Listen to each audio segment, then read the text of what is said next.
Alright guys, I am back with my review of this week's WWE Friday Night Smackdown for August 30th, 2013. And the show starts off with Miz TV. So you got Miz out there, along with Big Show and Dolph Ziggler. And they're talking about what happened on Raw. And Big Show says it was one of the hardest things I've ever had to watch. Just talk to Dolph about it. And Dolph says, let Big Show finish his thought. This was so damn cheesy. So Triple H comes out, and the fans chant, "You sold out." And he says, you know what? This wasn't personal. It's just business. And to show you guys that I'm not such a bad guy, Miz, you were a champion. And you haven't been anywhere near the title since. So how about tonight? You face Randy Orton.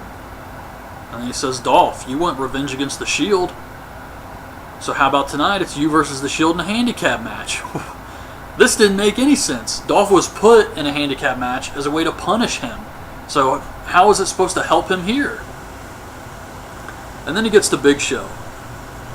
And Big Show is so mad, he's just shaking because he can't control his rage. It's so stupid. And Big Show, or Triple H says, Big Show, I'm giving you the night off. You get to sit at ringside and watch everything that happens tonight, but you can't get involved. Now, I read a comment on my Raw review from Adam Hollingsworth saying, I thought Big Show had an ironclad contract. That's true. Technically, Big Show should be untouchable. But it's clear that WWE wants Big Show involved in the storyline. Fans are behind him. Even here, fans were chanting knock him out when Big Show was talking to Triple H. So they definitely want him to be a part of this, but they still have that storyline with the ironclad contract from last year. And they're trying to squeeze Big Show in here, and JBL and Cole did bring up the contract to try to explain it. Cole said something about how Triple H could just rip it up, but you can't just rip up a contract. So far they've been doing a pretty shitty job explaining this. I hope by the time Raw rolls around they have a better explanation for why Big Show can't touch Triple H, why he's afraid that he can be fired. So, I didn't care for that, but the segment was definitely improved by Triple H. I mean, this is SmackDown. So to bring anybody from Raw, any of the A-list guys, whenever they're on SmackDown, it does help the show feel special. Like you're actually watching something that's important instead of just the B show where they're going to go through the motions and all the real storylines are going to happen on Raw. So this definitely improved once Triple H came out, because before then it was just really lame with Miz asking them how they felt and then they're still afraid to talk. So Triple H introduces Randy Orton and it's about to be Miz versus Orton. Alright, so we get Orton versus Miz. This was actually a pretty good match. About halfway through, the Shield comes out. And they don't get involved, they just stand around like bodyguards. And Big Show is still, he's frustrated. He's contemplating some shit. And Randy Orton wins with an RKO. Clean, Shield never got involved. I guess you could say they were a distraction maybe, but... Anyways, after the match, Orton brings the Shield in, they put the boots to Miz. Big Show was forced to watch. And then Daniel Bryan runs out with a chair. Because he doesn't care if he gets fired. So he runs out with a chair, and the Shield and Randy Orton have to retreat. And I thought this was awesome. This actually felt like something you would see on Raw. So this was very good stuff. So Vickie Guerrero was pissed off at Daniel Bryan. She says he's acting like a bully. So tonight, he's going to get bullied. And Ryback comes up, and he says if there's one thing the big guy hates, it's a bully. And he looks at Daniel Bryan, and then he kind of checks out his ass, which was odd. And he says, see you out there, shrimp. So it's Damien Sandow versus RVD. And Sandow cuts this promo about how he's going to accumulate all these wins leading up to cashing in and becoming the World Heavyweight Champion. And then RVD beats him to Frog Splash. I have no idea why they insist on giving the Money in the Bank winners these losing streaks.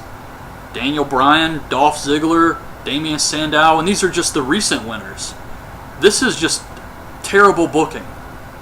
And it clearly doesn't help. I mean, look at Dolph. Look at him now. So I don't know why they think this is going to actually help any of these guys. So Sandow loses yet again. And Del Rio comes out and he cuts a promo about how RVD, if you lay with dogs long enough, you're going to get some fleas, and how he's the real champion and he's going to win at Night of Champions. So Dolph gets his handicap match against the Shield, and I actually thought this wasn't too bad. This was better than the original handicap match he had with him on Raw. But, or that was like a couple weeks ago, actually, I think. I can't remember. But I like this match. Dolph's trying to fight him off, but there's just no way. Seth Rollins hits a buckle bomb, and then Roman Reigns spears Dolph for the win. So Big Show's watching this. The Shield does their best to try to make Big Show cry. They powerbomb Dolph in front of him, and then they leave, and they keep focusing on Big Show's face and how angry he is about all of this. But I thought this was good and a much better match than the original handicap match. Alright, so Curtis Axel and Paul Heyman come out, and Heyman says that a Night of Champions is going to be Axel and himself in a handicap match against CM Punk, and he's not going to be able to run. He's going to have to face his beating, and WWE has pretty much guaranteed that you will see CM Punk get his hands on Paul Heyman if you get Night of Champions. And this really felt like something the babyface should be saying.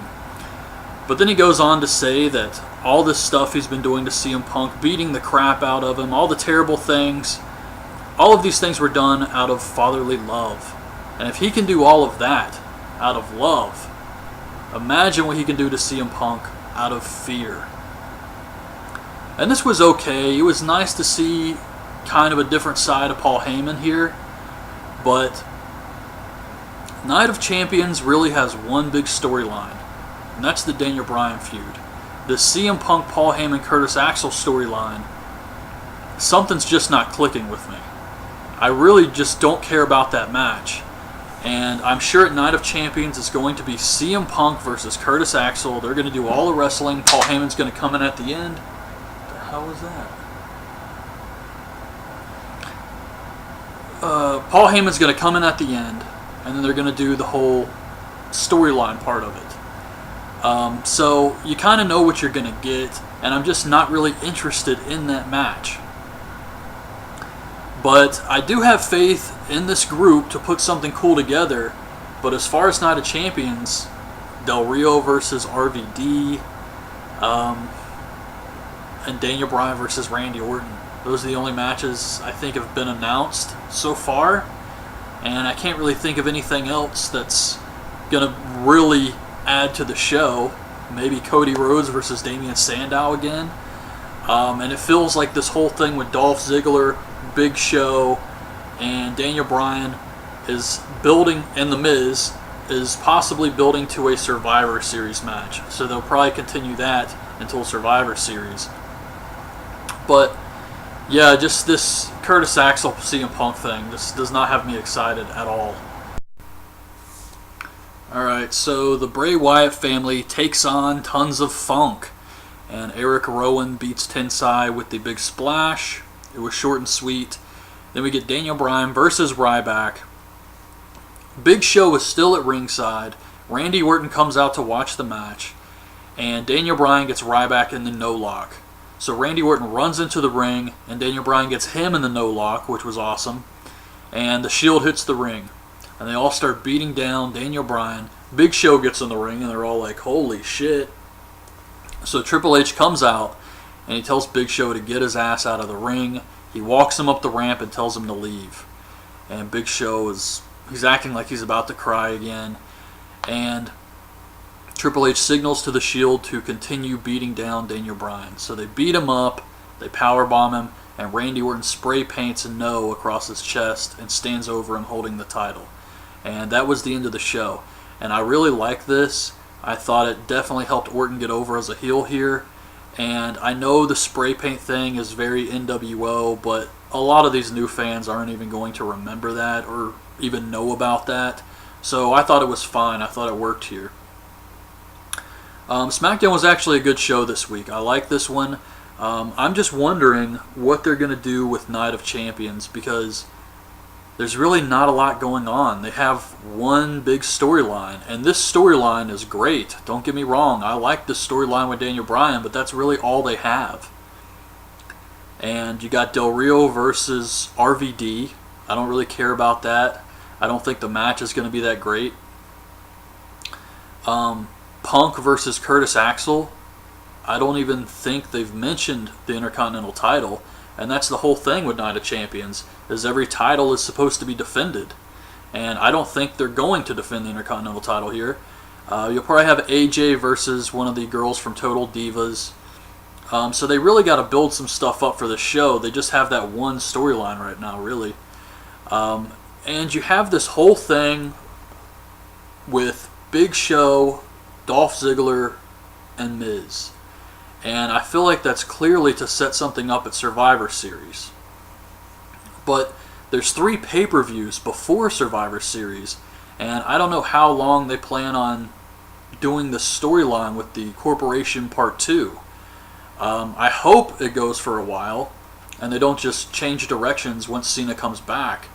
But if they do want to go to Survivor Series, I could see them using those 3 guys, maybe even Daniel Bryan versus Randy Orton in the Shield.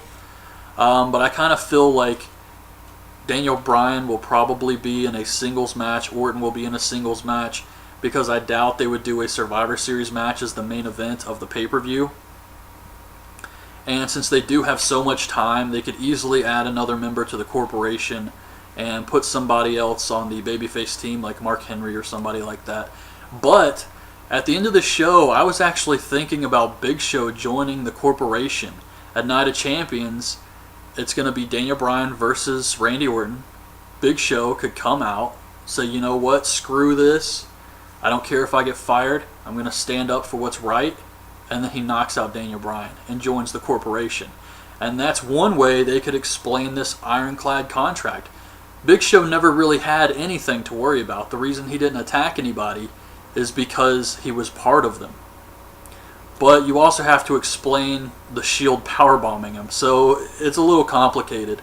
But anyways, good show this week. Hope you guys liked the video. Leave your thoughts on this week's show in the comments, and thanks for watching.